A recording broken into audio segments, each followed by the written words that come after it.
Hi guys, how are you all doing? I hope all of you are doing great, all of you are fine, and welcome back to Exam Hour. I hope all of you are doing great. मैंने आप लोगों को बहुत miss किया और आज हम discuss करेंगे विच डोमेन सब्जेक्ट, कौन से वो डोमेन सब्जेक्ट्स हैं जो आपको चूज करने चाहिए अगर आप DU से BA करना चाहते हो और मैक्सिमम टाइप्स ऑफ प्रोग्राम में अप्लाई कर पाओ। तो हम सबसे पहले देखेंगे कि अगर आपको दिल्ली यूनिवर्सिटी से BA करनी है तो आपको कौन कौन से मतलब रिक्वायरमेंट्स क्या हैं डिफरेंट टाइप ऑफ BA की, ठीक है ना। ये हमें एक साथ हम देखेंगे मिलकर एंड फिर उसके बाद आपको एक आइडिया हो जाएगा कि कौन कौन से एग्जाम्स आपको CUET में चूज करने चाहिए। तो ये एक बहुत ही इंपॉर्टेंट वीडियो है, किसको भी अगर BA के लिए अप्लाई करना और वो DU से करना चाहते हैं तो वो हम डिस्कस करेंगे। एंड इसके अंदर टुवर्ड्स दी एंड DHU का भी मैं थोड़ा सा डिस्कस करना चाहती हूँ कि CUET के अंदर कौन से एग्जाम्स दें आप, ताकि अगर BA आप BHU से करना चाहते हैं तो उसकी क्या रिक्वायरमेंट्स है तो वो हम डिस्कस करेंगे। तो ये वीडियो बहुत हेल्पफुल होने वाला है, बहुत अच्छी डिस्कशन होने वाली है। चलिए स्टार्ट करते हैं आज के सेशन से। देखिए सबसे पहले CUET के जो अंडर ग्रेजुएट प्रोग्राम्स है उनकी रिक्वायरमेंट पढ़ लेते हैं। कॉमन मिनिमम एलिजिबिलिटी है वो क्या है, the candidate must have passed the class 12th और its equivalent examination from a single recognised board. तो यहाँ पे कोई परसेंटेज नहीं दी हुई है पर्टिकुलर, जस्ट आपने पास करी हुई होनी चाहिए। बहुत बच्चों का क्वेश्चन होगा दी 2022 के अंदर हमारे बोर्ड्स हैं अभी चल रहे हैं तो क्या हम ये एग्जाम का फॉर्म फिल कर सकते हैं। यस बिल्कुल, आप इस एग्जाम का फॉर्म जल्दी से भर दीजिए बिकॉज लास्ट डेट आने वाली है। CUET के वेबसाइट का लिंक डिस्क्रिप्शन बॉक्स में दिया होगा। इस वीडियो में हम बहुत कुछ डिस्कस करने वाले हैं तो पहले ये वीडियो देख लीजिए फिर फॉर्म भरना। दिल्ली यूनिवर्सिटी की क्या रिक्वायरमेंट्स है वो हम देख लेते हैं। दिल्ली यूनिवर्सिटी में अगर आपको अंडर ग्रेजुएट प्रोग्राम्स में अप्लाई करना है तो वो कहते हैं the applicant must be citizen of India. The applicant should have passed the class 12th examination of any board, university examination India or any foreign university. ठीक है, applicants with gap year will not be at any disadvantage for admission to undergraduate courses. मतलब आपने अगर drop year लिया, आपका gap year है तो इनको कोई फर्क नहीं पड़ता, which is a great thing.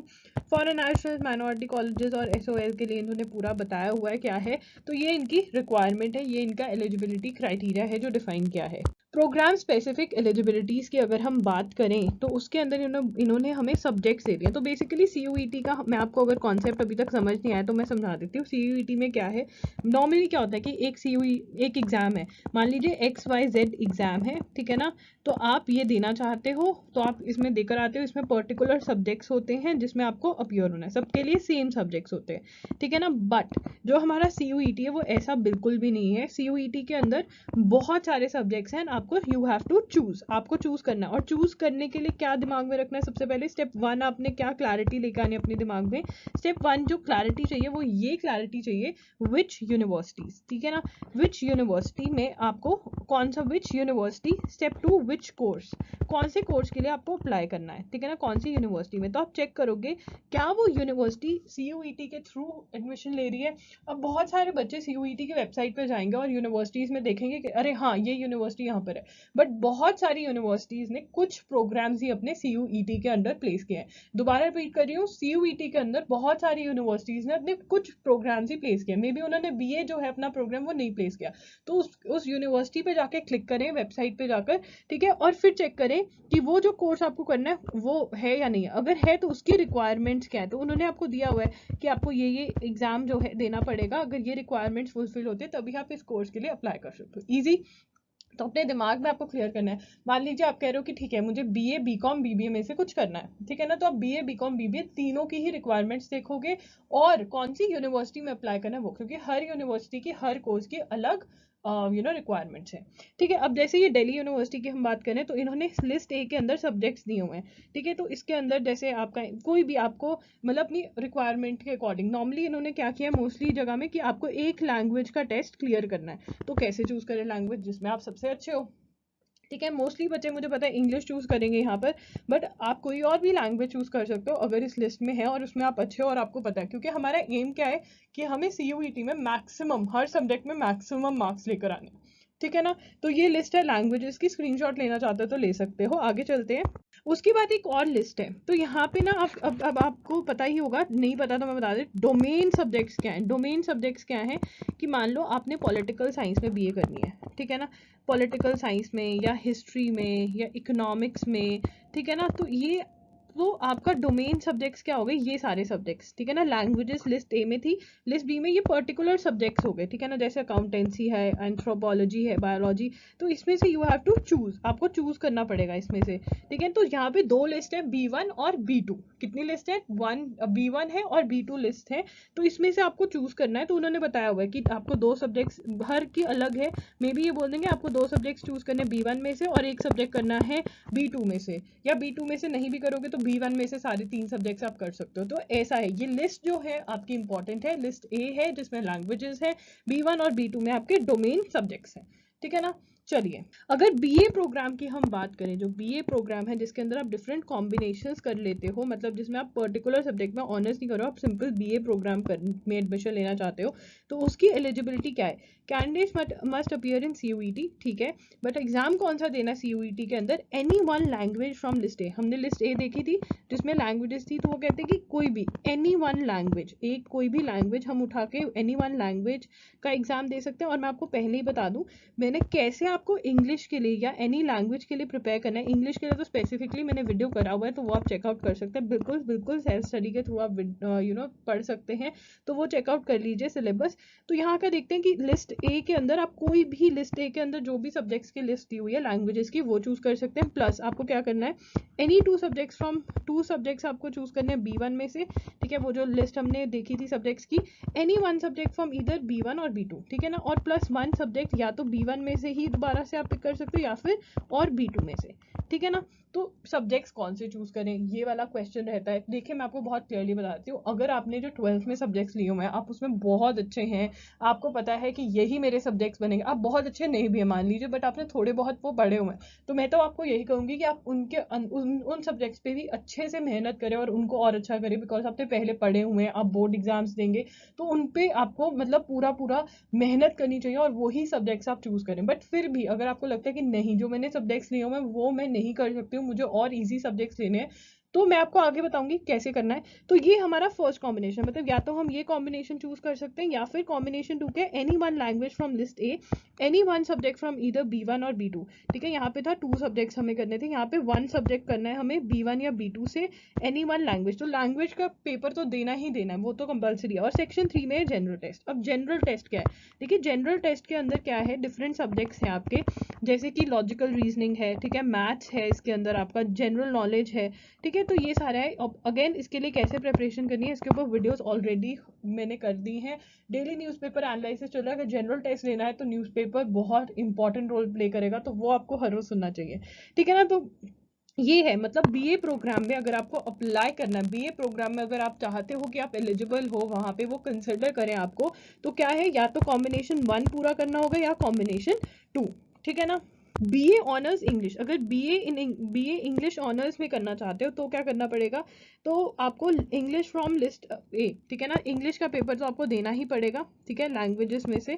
उसके बाद वो कह रहे हैं any 2 subjects from B1, any 2 subjects from B1, 2 subjects from B1, ठीक है। और फिर कह रहे हैं वही any 1 subject from either B1 और B2, ठीक है ना। यहाँ पे वो जनरल टेस्ट वाला कॉम्बिनेशन है ही नहीं है, जो फर्स्ट कॉम्बिनेशन बीए का था वो है कि B1 और या B2 में से एनी 1 सब्जेक्ट, ठीक है ना। तो ये है आपका, तो ये वाला कॉम्बिनेशन आपको देना पड़ेगा अगर आप इंग्लिश में बीए के लिए अप्लाई करना चाहते हो। BA psychology, BA honour psychology, इसका अगर हम देखें एलिजिबिलिटी क्राइटेरिया है एनी वन लैंग्वेज, वही लिस्ट ए में से कोई भी एक language, 2 subjects from B1, any one from B1 और B2, वही सेम आ गया कॉम्बिनेशन, ठीक है। तो ये वाला कॉम्बिनेशन हमारा इंग्लिश, अगर आपको इंग्लिश में जाना, मान लीजिए बीए के लिए अप्लाई करना है, तब भी अगर हम ये वाला कॉम्बिनेशन ले रहे हैं ना, कि एक लैंग्वेज का पेपर दे रहे हैं हम, ठीक है, प्लस 2 सब्जेक्ट्स हम B1 में से चूज कर रहे हैं और 1 सब्जेक्ट फ्रॉम B1 और B2, तो हम लोग बीए के लिए भी अप्लाई कर सकते हैं, इंग्लिश के लिए अप्लाई कर सकते हैं, साइकोलॉजी के लिए भी अप्लाई कर सकते हैं, ठीक है। उसके बाद journalism, BA honours in journalism, अगर आप बीए ऑनर्स इन जर्नलिज्म करना चाहते हैं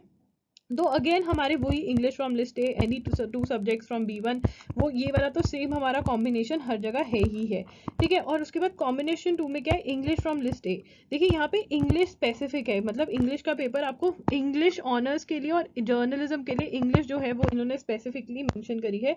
या फिर कॉम्बिनेशन 2 में क्या है कि आप इंग्लिश फ्रॉम लिस्ट ए दे दो और सेक्शन 3 CUET मतलब जनरल टेस्ट दे दो, वही जीके और ये सब कुछ का, तो कोई भी एक कॉम्बिनेशन आप चूज कर सकते हो। देखिए अगर आप मैक्सिमम, अभी भी आपको पता चल जाएगा कि कॉम्बिनेशन 1 अगर आप फुलफिल करते हो तो बहुत बेनिफिट रहता है, बिकॉज हम मैक्सिमम चीज़ों के लिए अप्लाई कर सकते हैं। प्लस अगर जनरल टेस्ट भी दे देते हो तब भी बेनिफिट रहता है, बिकॉज कई जगह पे जनरल टेस्ट कंपल्सरी है, वो हम आगे देखेंगे।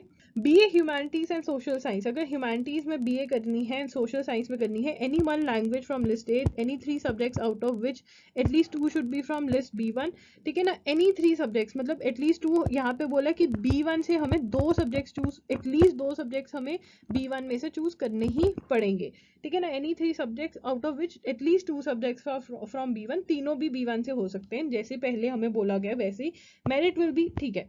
तो अगेन हम यहाँ पर आपको मतलब जो हमारा कॉम्बिनेशन 1 है वो तो हमें फुलफिल करना ही पड़ेगा बीए के लिए, अगर हम मैक्सिमम बीए के लिए अप्लाई करना चाहते हैं। जो कॉम्बिनेशन 1 है कि कोई भी एक लैंग्वेज, प्रेफरेबली अगर इंग्लिश दे रहे हो तो बीए इंग्लिश में ऑनर्स कर सकते हो, फिर आप जर्नलिज्म के अंदर ऑनर्स कर सकते हो बीए में, ठीक है, अगर इंग्लिश दे रहे हो लैंग्वेज में, ठीक है। तो लैंग्वेज का टेस्ट अगर इंग्लिश दे रहे हो, प्लस अगर 2 सब्जेक्ट चूज करो B1 से और तीसरा सब्जेक्ट B1 या B2 से करो, तो ये वाला कॉम्बिनेशन बीए वालों के लिए इंपॉर्टेंट है, ठीक है। बीए ज्योग्राफी करनी है तो इन्होंने बहुत क्लियरली वही हमारा any one language from list A, any 2 subjects, ये तो हमारा सेम कॉम्बिनेशन चल रहा है, ठीक है। तो मतलब अगेन हमारा कॉम्बिनेशन 1 जो है वो पक्का है, मतलब वो हमें करना पड़ेगा एक लैंग्वेज का टेस्ट, दोबारा रिपीट कर रही हूँ, बट हाँ अब बीए हिस्ट्री अगर देना है तो अगेन वही हमारा वही कॉम्बिनेशन है बीए हिस्ट्री का भी हमारा, ठीक है। BA honours in social work करना है तो वही कॉम्बिनेशन दोबारा हमारा आ जाता है, same combination, any one language from list A to same, ठीक है। उसके बाद बीए इन इकोनॉमिक्स करना है तो any one language from list A, mathematics, देखिए यहाँ पे मैथमेटिक्स हमारे लिए इंपॉर्टेंट है। मैथमेटिक्स मतलब अगर इकोनॉमिक्स में जाना है तो मैथमेटिक्स जो है वो हमें उसका पेपर देना कंपल्सरी है, ठीक है। Any 2 subjects out of which 1 should be from list B1, ठीक है ना। तो ये आपका इकोनॉमिक्स का थोड़ा डिफरेंट है, बट लैंग्वेज है यहाँ पर, बट एक सब्जेक्ट जो हमारा कंपल्सरी कर दिया उन्होंने वो मैथ्स कर दिया, और बाकी 2 सब्जेक्ट B1 या B2 में से हम ले सकते हैं, बट 1 सब्जेक्ट कंपल्सरीली हमें B1 में से उठाना है, ठीक है ना। तो अगर मैथमेटिक्स का दे सकते हो तो हमारा मतलब, और अगर हमें देना है तो हमारा कॉम्बिनेशन 1, ठीक है ना, कॉम्बिनेशन 1 तो हमने देना ही देना है, और अगर हमें अपनी एम्बिट मतलब ज़्यादा से ज़्यादा बीए के लिए अप्लाई करना है तो मैथमेटिक्स भी उसमें ऐड कर लो। BA honours multimedia and mass communication, ठीक है। मल्टीमीडिया और मास कम्युनिकेशन में अगर बीए ऑनर्स करना है तो इसके अंदर इन्होंने बोला any one language from list A, mass media, ये देखिए यहाँ पे अब चेंज आ गया कि इन्होंने मास मीडिया जो पेपर है ये इंपॉर्टेंट कर दिया, मतलब अब डोमेन सब्जेक्ट जो है यहाँ पे इन्होंने हमारे लिए डिफाइन कर दिया कि अगर हमें मास कम्युनिकेशन, तो अगर आप इंटरेस्टेड हो मल्टीमीडिया एंड मास कम्युनिकेशन में तो आप अपना एक पेपर ये दे सकते हो, ठीक है ना। मतलब आप फिर अपना जो कॉम्बिनेशन 1 बना रहे हो उसके अंदर भी, मान लो आपका मैथ्स बहुत अच्छा है तो आप कॉम्बिनेशन 1 के अंदर एक पेपर ही मैथ्स का दे लो, मान लो आपको मास मीडिया का देना ही है तो आप कॉम्बिनेशन 1 में एक पेपर ही मास मीडिया का दे लो, ऐसा आप कर सकते हो, ठीक है ना। और पर यहाँ पर आपको जनरल टेस्ट भी कंपल्सरी कर दिया, तो कहीं ना कहीं हमारा क्या हमें पता चलता है कि एक तो इंग्लिश का पेपर अगर हम दे रहे हैं, ठीक है ना, और प्लस हम कॉम्बिनेशन 1 में हम फॉलो कर रहे हैं, मतलब कॉम्बिनेशन 1 में जिसमें कि एक लैंग्वेज का पेपर देना है B1 में से 2 सब्जेक्ट्स, ठीक है, और B2 में B1 B2 में से एक सब्जेक्ट, तो ये अगर हम कॉम्बिनेशन दे रहे हैं प्लस अगर हम मैथ्स दे रहे हैं तब भी हमारा जो है वो ज़्यादा बढ़ जाता है। एक और बात बता दूं, अगर आप मैथ्स का पेपर दे रहे हो तो आप BBA के लिए भी एलिजिबल हो जाते हो दिल्ली यूनिवर्सिटी से, ठीक है ना।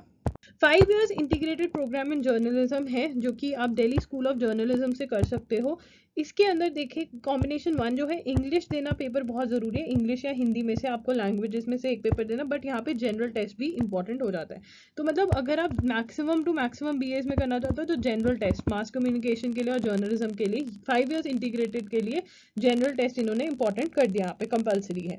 Bachelors of elementary education BEIED, no doubt ये BA नहीं है but it aims to produce graduates of high caliber in elementary teacher education. Furthermore, it has upgraded the professional status of the elementary school teacher by providing a university degree for elementary education. मतलब अगर आप teacher लगना चाहते हो school के अंदर elementary education के लिए ये है तो उसमें लिखा हुआ है as per NCT the candidate must have scored obtain 50% marks in 12th, तो यहाँ पे 50% मार्क्स आपके ज़रूरी हैं, और जो रिक्वायरमेंट है वो तो सेम ही है, लिस्ट ए में से एक लैंग्वेज 2 ये सेम ही है आपका, ठीक है, तो ये सेम है, तो मतलब आप इसके लिए भी अप्लाई कर सकते हो BA के साथ अगर आप टीचर बनने में इंटरेस्टेड हो, एलिमेंट्री एजुकेशन में एंटर करना चाहते हो तो ये वाला कोर्स भी आपके लिए सही रहेगा। उसके बाद अब मैं दोबारा आपको दिखाना चाहती हूँ प्रोग्राम स्पेसिफिक एलिजिबिलिटीज। ये हमारी लिस्ट ए है जिसमें हमारी लैंग्वेजेस हैं, तो आप जिस भी लैंग्वेज में बहुत अच्छे हो आप उसको चूज कर सकते हो। बट हमने देखा कि इंग्लिश जो है वो हमारी BA English journalism, BA honours के लिए, बीए इन इंग्लिश ऑनर्स, ठीक है, बीए जर्नलिज्म के लिए आप इन्होंने इंग्लिश को ज़्यादा इंपॉर्टेंस दिया, मतलब वो ज़रूरी है वहाँ पे। B1 और B2 आपकी जो लिस्ट है वो ये दोनों है, इनमें से आप चूज कर सकते हैं। B1 में से आपको 2 सब्जेक्ट्स चूज करना कंपलसरी है, ठीक है ना। तो ये बात है। How to choose the subjects, कैसे चूज करे जाएं सब्जेक्ट्स। देखिए step 1, if you are good in the subjects that you have opted for in your 12th class, go with them, ठीक है। Step 2, if there is one or no such subject, choose a subject that you have studied in till 10th, ठीक है ना, जो आपने 10th तक पढ़ा है। मान लीजिए आप हिस्ट्री में बहुत अच्छे हैं बट आपके पास वो 11th-12th में नहीं है, बट चूज करने से पहले एनसीईआरटी की बुक, ऑनलाइन आपको सारी एनसीईआरटी की बुक्स के पीडीएफ मिल जाएंगे, वो जरूर देखें एंड फिर चूज करें। आप उस सब्जेक्ट में अच्छे होने चाहिए, वो आपको पसंद होना चाहिए, आप उसको लर्न कर पाना चाहिए आपको उसको, तब जाके आप अपना सब्जेक्ट चेंज करें, ठीक है ना। यहाँ पे देखिए आप अपना यूनिवर्सिटी का जब आप फॉर्म फिल करते हैं, सिलेक्ट यूनिवर्सिटी नेम, यूनिवर्सिटी का नेम आप सिलेक्ट कर सकते हैं, ठीक है। सिलेक्ट प्रोग्राम, यहाँ पे प्रोग्राम कर सकते हैं और यहाँ पर जाएंगे, जैसे मैंने यहाँ पे central university of Andhra Pradesh, university of Delhi ये कर रखा है, BA political science BA programme. तो आप यहाँ पे क्या करेंगे, यूनिवर्सिटी प्रोग्राम सिलेक्शन प्रीव्यू, ठीक है, और फिर आप ऐड कर सकते हैं, जितने मर्जी ऐड कर लीजिए। तो आपके ऊपर डिपेंड करता है आप कहाँ से कौन से प्रोग्राम। देखिए मैक्सिमम प्रोग्राम्स के लिए अप्लाई करें, मैं तो ये कहूँगी जिसके लिए आप एलिजिबिलिटी क्राइटेरिया फुलफिल कर सकते हैं आप वो करिए, बिकॉज आफ्टर 12th आप जितनी ऑप्शंस अपने आप को देंगे ना तो उतना बेटर रहेगा आपके लिए। और अगर आप अभी कंफ्यूज हैं तो मैं कहती हूँ सभी के सभी फॉर्म्स, मतलब सभी के सभी यूनिवर्सिटीज को चूज करें, ठीक है ना। बात करते हैं बीएचयू बीए की। तो बीएचयू से अगर बीए करनी है, बनारस हिंदू यूनिवर्सिटी से बीए ऑनर्स सोशल साइंसेस में करनी है, तो ये लोग जो कह रहे हैं कि हाँ ठीक है सीयूईटी का पेपर आपको देना पड़ेगा, आपको इन्होंने बोला है कि लैंग्वेज टेस्ट, मतलब या तो इंग्लिश और हिंदी में से एक लैंग्वेज, इन्होंने वहाँ पे दिल्ली यूनिवर्सिटी में तो हम बोला था कोई भी लैंग्वेज, और यहाँ पे इंग्लिश या हिंदी में से एक लैंग्वेज का टेस्ट देना पड़ेगा हमें, ठीक है। उसके बाद उन्होंने बोला है कि एंड सेक्शन 3, ठीक है ना, एंड सेक्शन 3 जो हमारा है वो है जनरल टेस्ट, मतलब GK, logical reasoning. General test के लिए कैसे प्रिपरेशन करनी है वो, मतलब अगर आप दिल्ली यूनिवर्सिटी के साथ साथ बनारस हिंदू यूनिवर्सिटी में अप्लाई करना चाहते हो तो लैंग्वेज और जनरल टेस्ट यहाँ पे इंपॉर्टेंट हो गया। तो मतलब आप दिल्ली यूनिवर्सिटी का कॉम्बिनेशन 1 लीजिए, ठीक है, जिसके अंदर इंग्लिश का पेपर दे दीजिए ताकि आपकी मैक्सिमम एलिजिबिलिटी क्राइटेरियाज बढ़ जाएं। अगर मैथ्स का पेपर दे सकते हैं तो बहुत ही बढ़िया, क्योंकि आप बीबीए के लिए भी अप्लाई कर सकते हैं, बीए के भी। अगर मैथ्स में आप अच्छे नहीं है तो आप वो क्रॉस आउट कर दीजिए। और बीए में इकोनॉमिक्स के लिए भी आप अप्लाई करना चाहते हैं तो मैथ्स का पेपर देना जरूरी है, ठीक है। और जनरल टेस्ट के लिए अगर आप कर देते हैं तो जनरल टेस्ट के लिए भी, फिर बीएचयू के लिए तो जनरल टेस्ट कंपलसरी है। अब अगर हम जामिया इस्लामिया की बात करते हैं तो जामिया वाले कह रहे हैं कि भाई बीए किसी में भी करना है, संस्कृत, स्पेनिश, इकोनॉमिक्स, हिस्ट्री, वो कह रहे हैं कि अगर इकोनॉमिक्स में करना है तो इकोनॉमिक्स का पेपर देना जरूरी है, हिस्ट्री में करनी है तो हिस्ट्री का देना जरूरी है, बाकी सब में हिंदी में करना है तो हिंदी, संस्कृत में जनरल टेस्ट कर दिया, फ्रेंच में जनरल टेस्ट, ये ठीक है ना। तो अगर आप इकोनॉमिक्स में करना चाहते हैं तो यहाँ पे इकोनॉमिक्स का पेपर देना जरूरी है, हिस्ट्री में हिस्ट्री का पेपर देना जरूरी है, ये जामिया इस्लामिया का है। अगर हम बात करें इलाहाबाद यूनिवर्सिटी की तो उन्होंने भी ऐसे किया है, ठीक है, एंशिएंट हिस्ट्री, तो यहाँ पे हिस्ट्री के भी डिफरेंट है, डिफेंस स्टडीज वो कहते हैं फिजिकल एजुकेशन, ठीक है, इंग्लिश लैंग्वेज, इंग्लिश में अगर करनी है तो इंग्लिश का देना है, एजुकेशन में करना है तो BA in education teaching aptitude, economics में करना है तो इकोनॉमिक्स बिजनेस इकोनॉमिक्स, तो इन्होंने ये मेंशन किए हुए हैं सब्जेक्ट्स, ठीक है ना। तो आप देख लीजिए आपने कहाँ से बीए करनी है, कहाँ अप्लाई करनी है। सो इंपॉर्टेंट डेट्स देख लेते हैं। अगर अभी तक आपने फॉर्म नहीं भरा है तो अभी भी आपके पास टाइम है, 6 मई तक आप फॉर्म भर सकते हैं, ठीक है। जो आपका एग्जाम होगा वो जुलाई में होगा, 1st and 2nd week of July, तो जून के अंदर आप इसकी तैयारी भी कर सकते हैं, बिल्कुल सेल्फ स्टडी के थ्रू आप इस एग्जाम की तैयारी कर सकते हैं, ठीक है। अगर आप चाहते हैं विद बोर्ड्स वाली वीडियो डालूं कि विद बोर्ड्स कैसे आप प्रिपरेशन कर सकते हैं तो मैं वो वीडियो भी डाल देती हूँ आपके लिए, ठीक है ना। हम एग्जाम सीयूईटी के अंदर हम कितने सब्जेक्ट्स का एग्जाम दे सकते हैं पहले तो पढ़ लेते हैं। वो कह रहे हैं it is not mandatory to choose any one or more of the test or subject stated above, the choice of the test or subjects वो depend on the course opted by the candidate and the university where admission is sought. वही मैं कह रही थी कि हमें देखना है हम कौन सी यूनिवर्सिटी में एडमिशन लेना चाहते हैं और उसके कौन से कोर्स के अंदर, ठीक है ना, वो हमारा डिसाइड करवाएगा कि हमें कौन से पेपर्स देने हैं। तो अब ये क्या कह रहे हैं, candidate can take maximum 9 test in following manner, ठीक है ना। तो हम मैक्सिमम कितने टेस्ट ले सकते हैं, 9 टेस्ट ले सकते हैं, इससे ज़्यादा नहीं, तो वो क्या कह रहे हैं, या तो हम 2 लैंग्वेजेस का टेस्ट दे दें, ठीक है, and from 1A and section 1B taken together maximum of 6 domain subjects from section 2, ठीक है ना। तो मतलब हम मैक्सिमम डोमेन 6 डोमेन मतलब एक कॉम्बिनेशन डिफरेंट कॉम्बिनेशन दे, या तो हम 2 लैंग्वेजेस का दे दें टेस्ट, ठीक है। अब मुझे पता है इसमें से most of the students are going to give English, तो एक ही लैंग्वेज का देंगे जो बीए कर रहे हैं, ठीक है। अगर आप हिंदी भी देना चाहते हो तो आप दे सकते हो, आपकी मर्जी है, मैं फॉर एग्जाम्पल दे रही हूँ। उसके बाद वो कह रहे हैं 6 डोमेन सब्जेक्ट्स ले सकते हो आप, तो कोई भी 6 डोमेन सब्जेक्ट्स जिसमें आप अच्छे हो, मैं कहूँगी कि आप एग्जाम ज़रूर दो, ठीक है। और अगर सारी ऑप्शंस खुली रखनी है तो मैथ्स का एग्जाम ज़रूर दें आप, ठीक है। मैथ्स बहुत मतलब अगर दे सकते हो, अगर आप अच्छे हो मैथ्स में तब देना, अगर नहीं अच्छे हो तो इसको क्रॉस आउट कर दो, ठीक है। मैथ्स क्रॉस आउट कर दिया तो इकोनॉमिक्स डीयू से क्रॉस आउट हो जाती है और बीबीए भी, ठीक है। उसके बाद मैक्सिमम ऑफ 3, या फिर और क्या कह रहे हैं, एंड जनरल टेस्ट, और जनरल टेस्ट दे सकते हो आप, तो जनरल टेस्ट तो दे ही दो, मैं तो ये कहूँगी, ठीक है। Maximum of 3 languages from 1A, तो 3 लैंग्वेजेस वाले बहुत कम बच्चे होंगे जिन्होंने लैंग्वेज के अंदर अपना आगे करियर बनाना है, मेरे ख्याल से वो देंगे यहाँ से। And 1B taken together maximum of 5 domain subjects और जनरल टेस्ट, ठीक है ना। तो कोई भी कॉम्बिनेशन आप चूज कर सकते हो। मेरे ख्याल से मोस्टली बच्चे जो बीए के लिए जाना चाहते हैं या, ठीक है, उनके लिए ये फर्स्ट वाला कॉम्बिनेशन अच्छा रहेगा। अगर सब्जेक्ट में जाना चाहते हो किसी पर्टिकुलर, या आप 2-3 ऑप्शंस रखना चाहते हो, जैसे बहुत बच्चे फ्रेंच जर्मन इनमें जाना चाहते हैं, तो आई थिंक सेकंड वाला उनके लिए बहुत बढ़िया रहेगा। अब देखिए जो टाइमिंग ऑफ द एग्जाम है, ये स्लॉट्स में डिवाइडेड है इनका, 9 AM to 12:15 PM पे एक स्लॉट है, ठीक है ना। उसके बाद 3 PM to 6:45 PM एक स्लॉट है, ठीक है ना।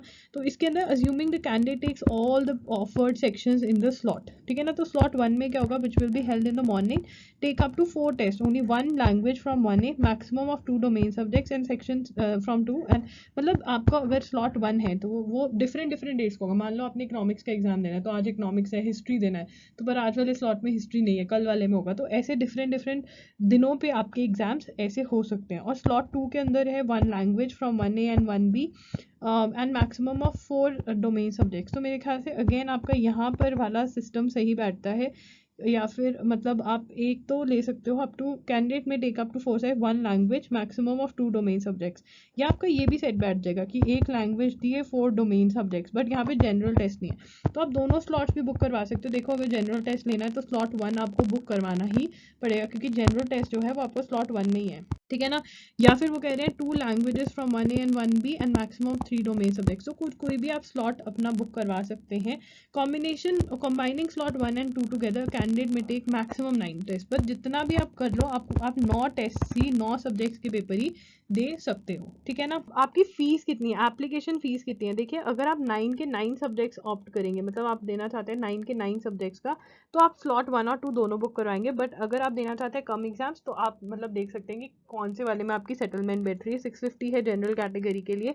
नंबर ऑफ सब्जेक्ट्स जो है 5 ज़्यादा, मतलब स्लॉट 2 में ज़्यादा नंबर ऑफ सब्जेक्ट्स का आप पेपर दे सकते हो। बहुत सारे बच्चे पूछेंगे कि दी हमें कितने टेस्ट देने चाहिए। मैं कहूँगी 9 के 9 सब्जेक्ट्स के टेस्ट दो, ताकि आपके लिए सारी की सारी ऑप्शंस खुली हो। कभी कभी क्या होता है, अभी हम कुछ सोच के बैठे होते हैं, आफ्टर रिजल्ट कुछ और हो जाता है, तो मैं कहूँगी मैक्सिमम ऑप्शंस के लिए आप ऑप्ट करो, बट उसमें से अपनी प्रायोरिटी सब्जेक्ट्स निकाल लेना कि हाँ ये मेरे प्रायोरिटी सब्जेक्ट्स हैं, बिकॉज अगर इसमें मेरे अच्छे मार्क्स आ जाते हैं तो यहाँ पे एडमिशन हो जाएगी मेरी, ठीक है ना। तो guys that's it for today's video. अगर आपको वीडियो हेल्पफुल लगी तो लाइक कर देना, चैनल को सब्सक्राइब कर देना, बेल बटन पे भी हिट कर देना, कमेंट करके बताओ और कौन सी क्वेरीज हैं आपकी, मैं फटाफट से वीडियोस आपके लिए बनाऊंगी, आपकी जो क्वेरीज है सबकी सब सॉल्व कर दूंगी। एग्जाम आयर signing off, I will see you super soon, you guys please subscribe to the channel, bye and take care. और हाँ, अगर आप प्रिपरेशन वाली वीडियोस देखना चाहते हो, सबके लिंक्स डिस्क्रिप्शन बॉक्स में होंगे। जनरल टेस्ट के लिए कैसे प्रिपेयर करना है खुद से वीडियो करा हुआ है, लैंग्वेजेस के लिए कैसे प्रिपेयर करना है वीडियो किया हुआ है, डोमेन सब्जेक्ट्स के लिए कैसे प्रिपेयर करना है वो भी वीडियो किया हुआ है। दैट्स इट, एग्जाम आयर साइनिंग ऑफ।